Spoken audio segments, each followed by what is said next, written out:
Okay, போன செஷனில் வந்து நம்ம கிளாஸ் அண்ட் ஆப்ஜெக்ட்னா என்னன்றது வரைய கவர் பண்ணியிருந்தோம். இப்போ ரொம்பவே ஒரு இம்பார்ட்டண்ட்டான டாபிக், வாட் இஸ் கன்ஸ்ட்ரக்டார். எல்லா இன்டர்வியூலையும் கேட்குற, ஜாவாவை பொறுத்தவரை கேட்குற ஒரு காமனான கொஸ்டின். கன்ஸ்ட்ரக்டார்னா என்ன அப்படின்றத பற்றி நம்ம கீழே பார்ப்போம். ஓகேவா? So constructor is a specialised method. So கன்ஸ்ட்ரக்டாரும் எனக்கு ஒரு மெத்தட் தான், ஆனால் specialised method used to initialise the object. So ஆப்ஜெக்டை நம்ம இனிஷியலைஸ் பண்ணையில் எனக்கு கண்டிப்பாக கன்ஸ்ட்ரக்டரோட ஹெல்ப் தேவை. Whenever we create a object, constructor must have been called. So நம்ம எப்போல்லாம் ஆப்ஜெக்ட் க்ரியேட் பண்ணுறோமோ அப்போல்லாம் இந்த கன்ஸ்ட்ரக்டர் மெத்தடு கால் ஆகிருக்குன்றத சொல்கிறாங்க. இவ்வளோ தான் கன்ஸ்ட்ரக்டர்ன்றது எனக்கு ஒரு ஸ்பெஷலைஸ்டு மெத்தட். ஆப்ஜெக்ட் க்ரியேட் பண்ணுறதுக்கு யூஸ் பண்ண போகிறோம். நான் எப்போல்லாம் ஆப்ஜெக்ட் க்ரியேட் பண்ணுறேனோ அப்போல்லாம் இந்த கன்ஸ்ட்ரக்டர் கால் ஆகிருக்கும். தென் இந்த கன்ஸ்ட்ரக்டரை க்ரியேட் பண்ணுறதுக்கு ஒரு ஸ்பெசிஃபிக்கான ரூல்ஸ் இருக்குது. அது என்னன்னு பார்த்தீங்கன்னா, கன்ஸ்ட்ரக்டர் கண்டிப்பாக கிளாஸ் நேமில் தான் எனக்கு இருந்திருக்கணும்.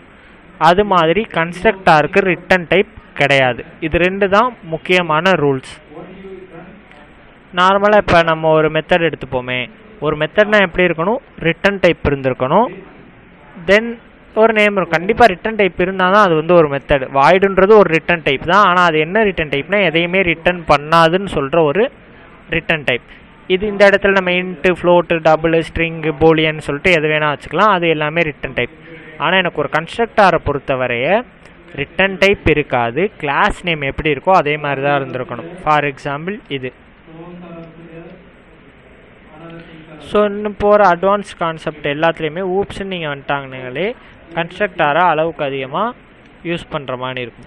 இப்போ இந்த இடத்த நல்லா கவனிச்சிங்கன்னா தெரியும், நம்ம எப்போல்லாம் இந்த பேரண்டசிஸ் கொடுக்குறோமோ அப்போல்லாம் வந்து ஒரு மெத்தட் வந்து கால் ஆகுது கரெக்டாக.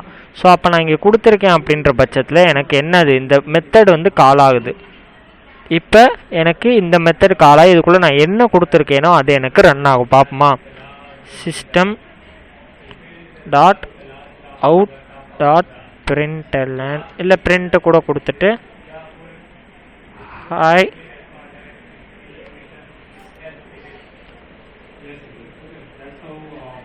ஸோ பார்த்தீங்கன்னா தெரியும் எனக்கு ஹாய்ன்றது ரன் ஆயிடுச்சு. இது நான் பிரிண்ட்டுன்னு கொடுத்துருக்கனால இந்த நெக்ஸ்ட்டில் வர 30, அதுக்கப்புறம் பிரிண்டர்ன்னு இருக்கனால 70ன்றது எனக்கு பிரிண்ட் ஆகிருக்கு.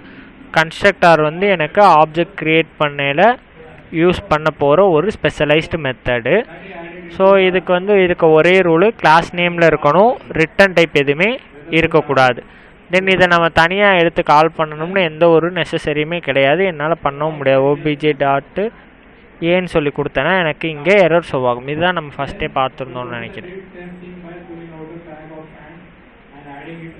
ஸோ என்னால் இந்த மாதிரி க்ரியேட் பண்ண முடியாது. ஆப்ஜெக்ட் எப்போ க்ரியேட் பண்ணுறோமோ அப்போ தான் எனக்கு ஒரு கன்ஸ்ட்ரக்டாரும் கால் ஆகும். அதை தவிர்த்து என்னால் வேணும்னு இது பண்ண முடியாது. அப்போ நான் கால் பண்ணணும்னா இன்னொரு புது ஆப்ஜெக்ட் தான் க்ரியேட் பண்ணணும். ஓகேவா? ஓகே, தென் நெக்ஸ்ட்டு என்ன பார்ப்போம்னா, இந்த கன்ஸ்ட்ரக்டரோட டைப்ஸ் என்ன அப்படின்னு சொல்லிட்டு பார்ப்போம். மொத்தம் 3 டைப்ஸ் ஆஃப் கன்ஸ்ட்ரக்டர் இருக்குது. ஒன்று டிஃபால்ட்டு, இன்னொன்று நான் பேராமீட்டரைஸ்ட், இன்னொன்று பேராமீட்டரைஸ்ட் கன்ஸ்ட்ரக்டர். ஸோ இப்போ இதை தான் வந்து டிஃபால்ட்டுன்னு சொல்லுவாங்க. நான் இந்த மெத்தடை க்ரியேட்டே பண்ணலைனாலும், ஃபார் எக்ஸாம்பிள் நான் இங்கே வந்து எனக்கு ஏன்ற ஒரு மெத்தடே இல்லை, ஆனாலும் எனக்கு இந்த கன்ஸ்ட்ரக்டாரை கால் பண்ணுது ஆப்ஜெக்ட் க்ரியேட் பண்ணையில். அப்போ இது ஒரு டிஃபால்ட் கன்ஸ்ட்ரக்டார். அடுத்து நான் பேராமீட்டரைஸ்டுனா எனக்கு இங்கே நான் எந்த வேல்யூமே பாஸ் பண்ணியிருக்க மாட்டேன், இங்கேயும் கெட் பண்ணியிருக்க மாட்டேன், ஜஸ்ட்டு அதோட ஒர்க்கை மட்டும் பார்த்துட்டு போயிடும். இது நான் பேராமீட்டரைஸ்ட். அப்போ பேராமீட்டரைஸ்ட்னா என்னன்னு பார்த்தீங்கன்னா, நான் இங்கேருந்து ஒரு வேல்யூவை பாஸ் பண்ணுவேன், அதை இங்கே கெட் பண்ணிட்டு அதை இங்கே யூஸ் பண்ணிக்க முடியும். இதை தான் வந்து பேராமீட்டரைஸ்ட் கன்ஸ்ட்ரக்டார் அப்படின்னு சொல்லிட்டு சொல்கிறாங்க. ஓகேவா? So constructor is a specialised method used to initialise the object. It has only 2 rules. One is constructor doesn't have any return type. Another one is constructor name should be same as the class name. So இதுதான் கன்ஸ்ட்ரக்டாரை பற்றி நீங்கள் சொல்ல போகிறது. We have 3 types of constructor. One is default constructor when we use to create object. So another one is parameterized. We can pass values. Another one is non-parameterized. We don't need to pass anything. So இதுதான் வந்து கன்ஸ்ட்ரக்டாரை பற்றி நம்ம இன்றைக்கி cover பண்ணியிருக்கிறது. ஓகேவா?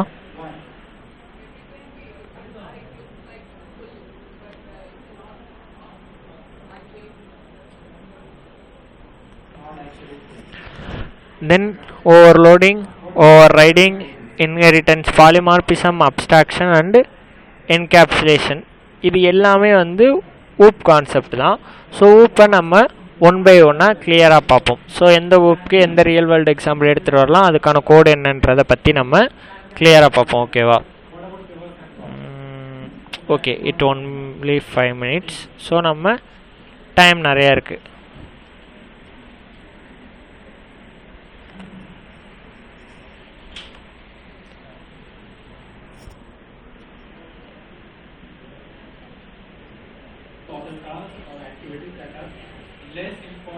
So ஊப்ஸ்ன்றது நீங்கள் நிறைய லாங்குவேஜஸில் பார்க்கலாம். ஒரு லாங்குவேஜில் நீங்கள் ஸ்ட்ராங் ஆகிட்டாலே போதும், எல்லா லாங்குவேஜ்லேயுமே சேம் கான்செப்ட் தான். ஸோ ஊப்னா ஒன்றுமே இல்லை, object oriented programming system. Object oriented programming system. So இதில் ஜாவாவை பொறுத்தவரைய 4 பில்லர் ஆஃப் ஊப்னு சொல்லிட்டு தான் சொல்லுவாங்க. அது என்னென்னு சொல்லிட்டு பார்ப்போம். Encapsulation, inheritance,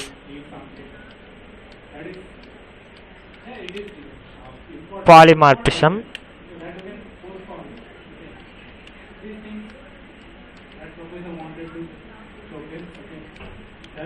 and abstraction. So இதனாலேயும் தான் 4 பில்லர் ஆஃப் ஊப்னு ஜாவாவில் மென்ஷன் பண்ணுறாங்க. கிளாஸ் அண்ட் ஆப்ஜெக்ட்டுமே எனக்கு ஊப் கான்செப்ட் கீழே தான் வரும். பட் அதுதான் என்ட்ரி பாயிண்ட்ன்றனால இங்கே எடுத்துக்க மாட்டோம். இந்த 4மே ஊப் 4 பில்லர் ஆஃப் ஊப்ஸ். ஸோ இது வந்து என்னென்ன ஒன்று என்ன பண்ணுது, என்ன கான்செப்டில் ஒர்க் ஆகுதுன்னு சொல்லிட்டு இப்போ நம்ம கிளியராக பார்ப்போம். ஓகேவா? Encapsulation simply means that binding the okay 1 minute.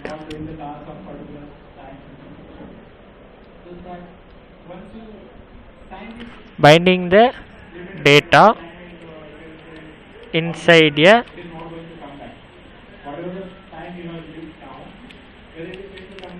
class. So இவ்வளோ தான், ஒரு டேட்டாவை வந்து நம்ம பைண்ட் பண்ண போகிறோம். ஃபார் எக்ஸாம்பிள் எப்படி சொல்கிறதுனா, டேப்லெட் பார்த்துருப்பீங்களே, கேப்சூல் டேப்லெட்டில் என்ன இருக்கும், க்ளோஸ் பண்ணியிருக்கும், உள்ளுக்குள்ளே தான் அந்த மெடிசன் இருக்கும். சேம் அதே மாதிரி நம்ம ஒரு கிளாஸுக்குள்ளே வேரியபிள்ஸ் அண்ட் மெத்தட்ஸை வச்சு பைண்ட் பண்ண போகிறோம். அதை என்னால் வேறு எங்கேயுமே அக்சஸ் பண்ண முடியாது. அதை தான் என்கேப்சுலேஷனில் அச்சீவ் பண்ணுவோம். இதை எப்படி அச்சீவ் பண்ணுவோம் அப்படின்னா, ப்ரைவேட்டுன்ற ஒரு அக்சஸ் மாடிஃபையரோட ஹெல்ப்பால் அக்சஸ் பண்ண போகிறோம். ஸோ இதுக்கான கோடை இப்போ நம்ம பார்ப்போம். இப்போ என்கிட்ட வந்து ஒரு நான் இங்கே என்ன கோட் ரைட் பண்ணுறேனோ அதை தான் நீங்கள் ஒரு எக்ஸாம்பிளாக ஒரு இன்டர்வியூவில் சொல்லணும். அப்போ தான் அவங்களுக்கு புரியும் உங்களுக்கு வந்து ஃப்ளோ தெரிஞ்சிருக்கா அப்படின்ற விஷயங்கள். கிளாஸ் ஏன்னு இருக்குது, இங்கே நான் வந்து ஒரு வேரியபிள் க்ரியேட் பண்ணுறேன். ஸ்ட்ரிங்கு நேம்னு சொல்லிட்டு, இன்னொன்று வந்து ஸ்ட்ரிங்கு கிளாஸ். ஏன்னா கிளாஸ்ன்றது ஜாவாவில் ஒரு கீவேர்ட். ஸோ அதனால் என்னால் இப்படி யூஸ் பண்ண முடியாதுன்னு சொல்லிட்டு நேமு கிளாஸ்ன்ற 2 விஷயங்கள் வச்சுருக்கேன். இங்கே நான் ஏக்கு ஆப்ஜெக்ட்டு க்ரியேட் பண்ணிக்கிறேன். ஏ ஓபிஜே ஈக்குவல் டு நியூ ஏ.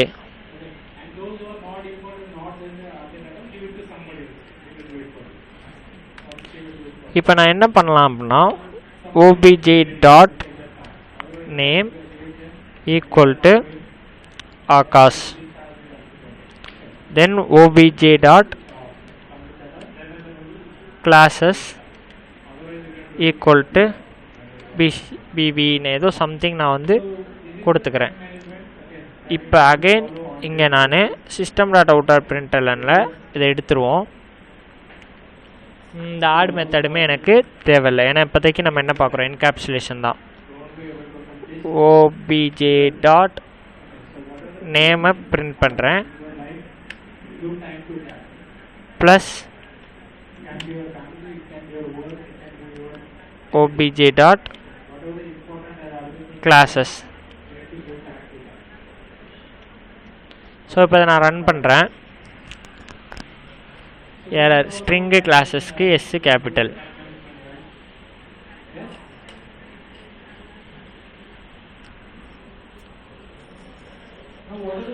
எனக்கு எடுத்துருச்சு, எந்த பிரச்சனையும் இல்லை. நான் இந்த கிளாஸில் இருக்க ஒரு வேரியபிளை அனதர் கிளாஸில் ஆப்ஜெக்ட் க்ரியேட் பண்ணி என்னால் அக்சஸ் பண்ணிக்க முடியும். இது வந்து ஒரு நார்மலான ஃப்ளோ. இப்போ என்கேப்சுலேஷன் என்ன சொன்னேன், வேரியபிள்ஸை மெத்தடி ஒரே ஒரு கிளாஸ்க்குள்ளே நம்ம பைண்டிங் பண்ணுறது. ஸோ அதுக்காண்டி என்ன யூஸ் பண்ண போகிறேன், ஒரு அக்சஸ் மாடிஃபையர், அதுதான் ப்ரைவேட். ஸோ இந்த ப்ரைவேட்ன்றது ஒரு அக்சஸ் மாடிஃபையர் கீவேர்ட். இப்போ சேம் நான் ப்ரைவேட் மட்டும் தான் பண்ணியிருக்கேன், வேறு எந்த கோடுமே நான் சேஞ்ச் பண்ணல. ரன் பண்ணுறேன். எரர் என்ன எரரு, நேம் வந்து ப்ரைவேட் அக்சஸ் இன் ஏ. ஸோ என்னால் இந்த கிளாஸை தாண்டி, அதாவது இந்த ப்ராக்கெட் அண்ட் இந்த ப்ராக்கெட், இதை தாண்டி இந்த வேரியபிள்ஸை எங்கேயுமே அக்சஸ் பண்ண முடியாது. ஈவன் நான் அதுக்கு ஆப்ஜெக்டே க்ரியேட் பண்ணியிருந்தாலும் கூட என்னால் இதை அக்சஸ் பண்ண முடியாது. இதுதான் என்கேப்சுலேஷன். நம்ம வந்து டேட்டாவை ஒரு கிளாஸில் பைண்டிங் பண்ண போகிறோம், அதை யூஸ் பண்ண முடியாதுன்றதை நம்ம ஆல்ரெடி பார்த்துட்டோம். பட் ஆனால் இதை நான் எங்கேயாச்சும் யூஸ் பண்ணி ஆகணும் கரெக்டாக, நான் இதே மாதிரி வச்சுருக்க வேண்டிய அவசியம் இல்லை. அப்போ என்ன பண்ணலான்னா, இது அக்சஸ் பண்ணுறதுக்காண்டி சில மெத்தட்ஸ் யூஸ் பண்ணுவோம். அதுதான் கெட்டர் அண்ட் செட்டர்னு சொல்லுவோம். இப்போதைக்கு டைம் ரொம்ப கம்மியாக இருக்குனால நான் ஒரே ஒரு வேரியபிளை வச்சு பண்ணி காட்டுறேன், ஓகேவா?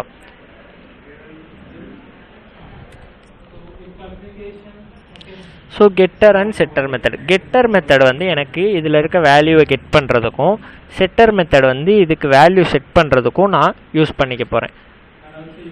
ஓகே,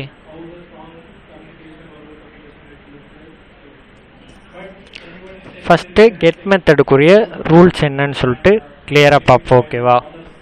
பப்ளிக் என்ன தான் நீங்கள் க்ரியேட் பண்ணுற வேரியபிள் ப்ரைவேட்டாக இருந்தாலும் அக்சஸ் பண்ணுறதுக்கு இந்த மெத்தட்ஸை யூஸ் பண்ண போகிறனால இது கண்டிப்பாக எனக்கு ஒரு பப்ளிக்கில் தான் இருந்திருக்கணும். ஸோ எனக்கு வந்து கெட் மெத்தடுன்றது இந்த வேல்யூவை ரிட்டர்ன் பண்ண போகுது. அதனால் இது என்ன வேல்யூன்றதை நான் ஆட் பண்ணிக்கணும். இப்போ இது ஸ்ட்ரிங்காக இருந்தால் அதுக்கு ரிட்டர்ன் பண்ணுற வேல்யூ ஒரு ஸ்ட்ரிங்காக தான் இருக்கும். ஸோ பப்ளிக் ஸ்ட்ரிங்கு கெட்டு நேம். ஸோ இதே நேம் தான் வைக்கணும்னு எந்த ஒரு நெசசரியுமே கிடையாது. பட் இந்த மாதிரி வச்சிங்கன்னா கொஞ்சம் மோர் ப்ரொஃபஷ்னலாக இருக்கும். திஸ் டாட் கெட் நேம்ன்றனால ரிட்டன் ஆட் பண்ணிக்கிறேன். Return this dot name.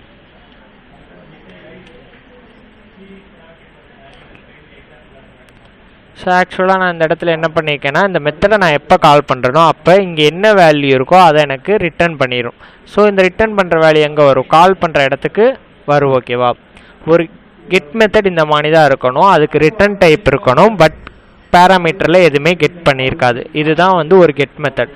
அப்போ செட் மெத்தட்னா எப்படி இருக்கும்னா, பப்ளிக் செட் பண்ணல எனக்கு எதுவுமே ரிட்டர்ன் பண்ணாது. ஸோ வாய்டு போட்டுக்கலாம். செட்டு நேமு, எனக்கு இந்த நேம் எங்கேருந்து வரும், நான் எங்கே கால் பண்ணுறேனோ அந்த இடத்துலேருந்து வரும். அப்போ ஸ்ட்ரிங்கு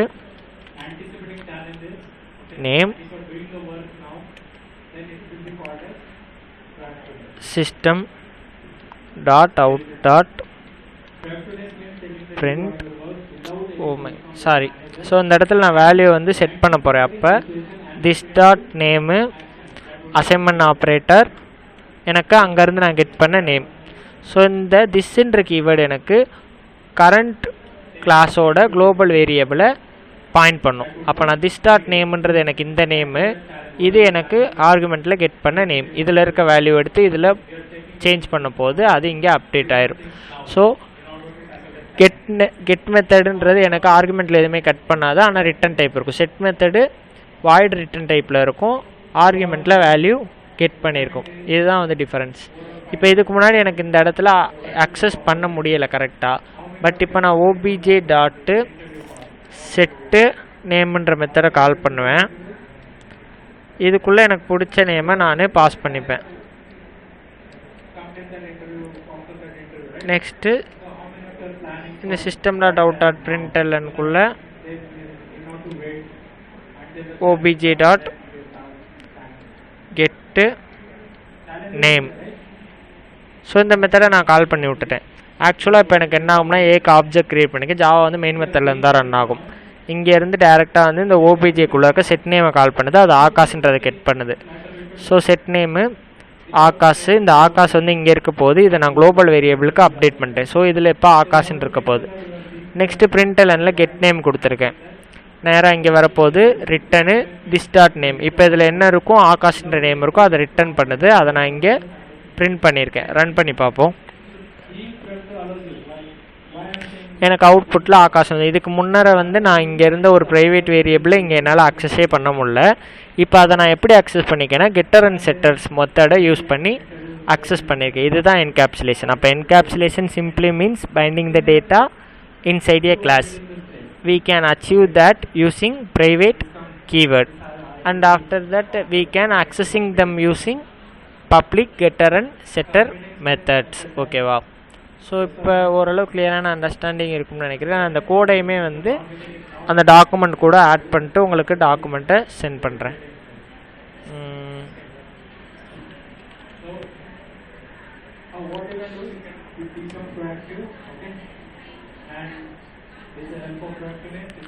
நெக்ஸ்ட் என்ன பார்க்க போகிறோம்னா இன்ஹெரிட்டன்ஸ். இன்ஹெரிட்டன்ஸ்னால் எப்படி சொல்கிறது? Inheritance used to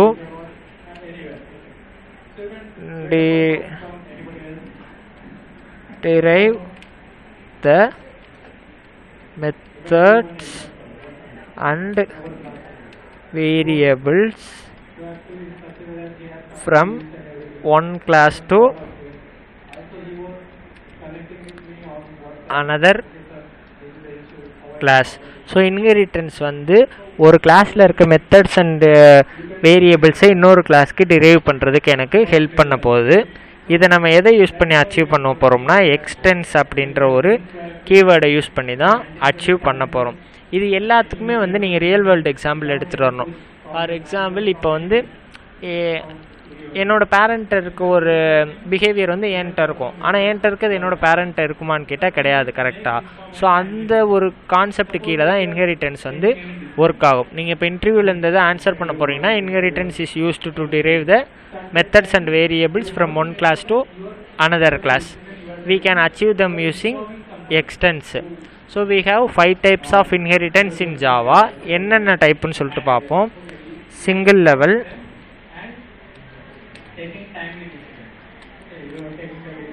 multi level, multiple, single level, multi level, multiple, hierarchical, then hybrid. So டோட்டலாக எனக்கு 5 டைப்ஸ் ஆஃப் இன்ஹெரிட்டன்ஸ் வந்து ஜாவாவில் இருக்குது. இதில் வந்து எனக்கு மல்டிப்புளும் ஹைப்ரிட் மட்டும் சப்போர்ட் ஆகாது. ஸோ இது ரெண்டுமே எனக்கு ஜாவா சப்போர்ட் பண்ணாது. அது என்ன ரீசன்றதை வந்து நம்ம பார்ப்போம். அது ஒரு தனி கொஸ்டினாக இருக்கும், எதனால ஜாவா வந்து மல்டிபிள் அண்ட் ஹைப்ரிட்டை சப்போர்ட் பண்ணலை அப்படின்றத. இங்கே இதுதான் ஆன்சர். இன்ஹெரிட்டன்ஸ்னால் என்னன்னு சொல்லணும், அதை நம்ம எப்படி அச்சீவ் பண்ணுறோம், அதில் என்னென்ன டைப் இருக்குது. இதோட இந்த கொஸ்டின் முடிஞ்சிருச்சு. மேபி நெக்ஸ்ட்டு அவங்க ஏதாச்சும் ஒரு டைப்பை எக்ஸ்பிளைன் பண்ணுங்க அப்படின்னு கேட்டாலோ, இல்லை எதனால மல்டிபிள் அண்ட் ஹையராரிக்கல் வந்து ஹைப்ரிட் வந்து அச்சீவ் பண்ண முடியலன்னு கேட்டாலோ தான் நீங்கள் நெக்ஸ்ட் ஸ்டெப்புக்கு மூவ் பண்ண போகிறீங்க. இதுக்கு ஒரு எக்ஸாம்பிளாக நம்ம எடுத்துகிட்டு வரணும். For example, if a method, if a I have one class and if I have 2 classes, one is A, another one is B.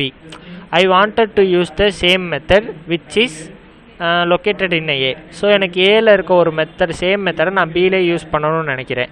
அப்போ நான் திரும்ப அந்த மெத்தடை ரைட் பண்ணாமல் ஜஸ்ட்டு அதை இன்ஹெரிட் பண்ணிப்பேன். ஏ கிளாஸை இன்ஹெரிட் பண்ணிட்டேன்னா எனக்கு அங்கே இருக்க மெத்தட்ஸ் எல்லாமே பிலேயே வந்துடும். அப்போ என்னால் பிலேயே அதை அக்சஸ் பண்ணிக்க முடியும் அப்படின்றத ஒரு எக்ஸாம்பிளாக சொல்லிக்கலாம்.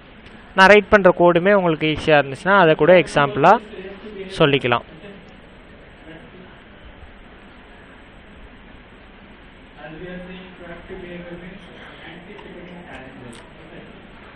ஸோ இந்த ஏ கிளாஸில் இருக்க கெட் நேம் செட் நேம் இருக்கட்டும்.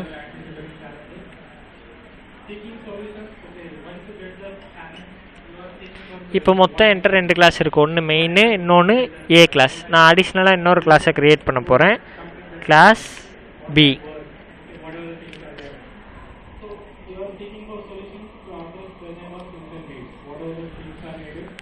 இதுக்குள்ளே இன்ட்டு ஏ டிக்ளேர் மட்டும் பண்ணிவிட்டு அப்படியே நான் வச்சுட்டேன். இது ஒரு வேரியபிள். பப்ளிக் வாய்ட் ஹாய்னு சொல்லிட்டு ஒரு மெத்தடை க்ரியேட் பண்ணுறேன்.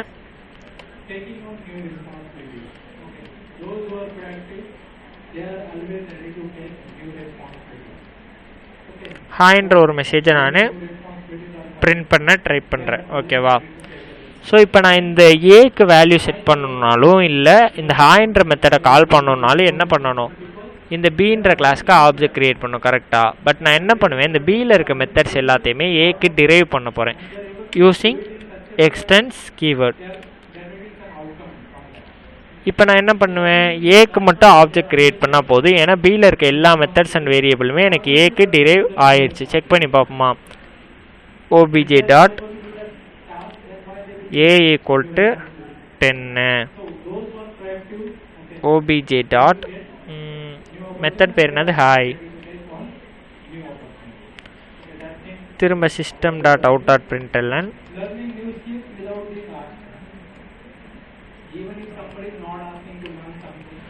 obj dot a.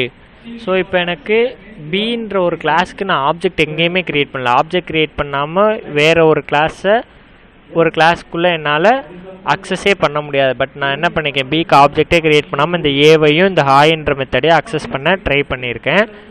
ஆனால் என்ன பண்ணியிருக்கேன், பிஏ இங்கே எக்ஸ்டெண்ட் பண்ணியிருக்கேன். நம்மளோட கணக்குப்படி பார்த்தோம்னா இந்த பியில் இருக்க எல்லாமே எனக்கு ஏல டிரைவ் ஆகிருக்கணும். ஸோ அந்த கான்செப்டில் தான் நான் ஏக்கு மட்டும் ஆப்ஜெக்ட் க்ரியேட் பண்ணியிருக்கேன். ஒர்க் ஆகுதான்னு பார்ப்போம்.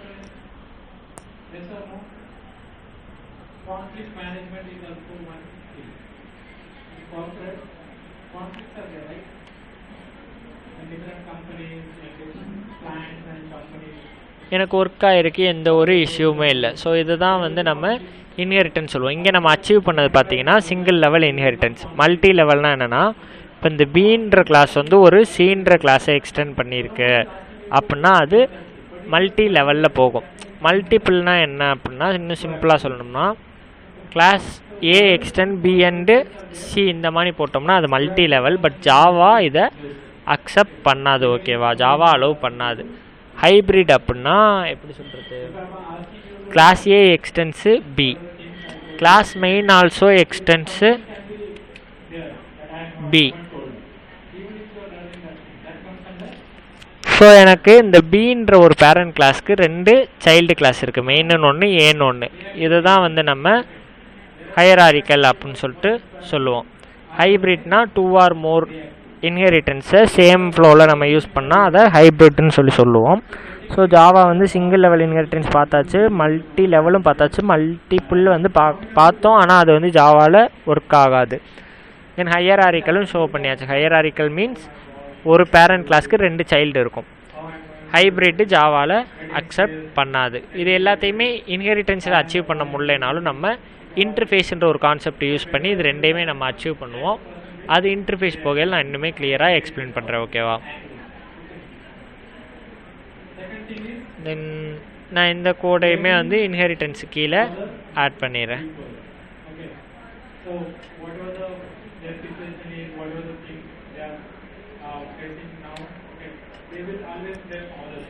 Because of him I am not able to do.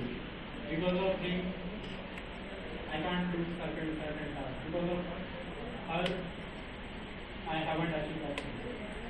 So always they will be playing orders for whatever they are getting in their life. Okay. So blaming order means like if I am not able to. So இன்னும் polymorphism and abstraction remaining இருக்குது. இது ரெண்டையுமே நம்ம next வீடியோவில் cover பண்ணலாம். ஓகேவா? Thank you.